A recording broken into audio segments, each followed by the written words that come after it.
এই ভিডিওটা করা রিতমের জন্মদিনের দিন। আমি কিন্তু প্রতি বছর চেষ্টা করি ছোট্ট করে এই দিনটুকু সেলিব্রেট করার। বড় কিছু তো করতে পারি না, বড় কিছু করতে বেশ লোকজনের দরকার পড়ে, যেটা এখানে আমার নেই। এখন আমি আমার মতো করে ছোট্ট করে একটু ডেকোরেশন করব। দোকানে ঢুকতে একটু লেট হয়ে যাওয়ার কারণে অনেক কেকই বিক্রি হয়ে গেছিলো।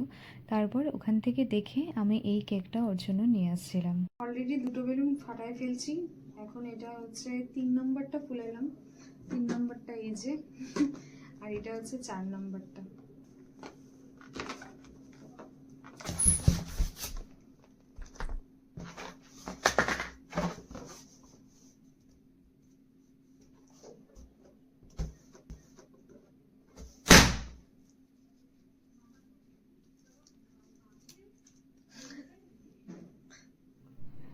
ওর জীবনের সমস্ত স্ট্রাগল আমি নিজের চোখের সামনে দেখছি, নিজে ফেস করছি।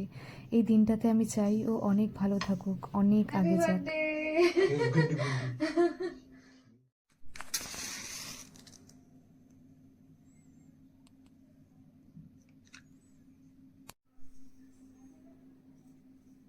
Happy birthday to you, happy birthday to you, happy birthday dear Ritam, happy birthday to you.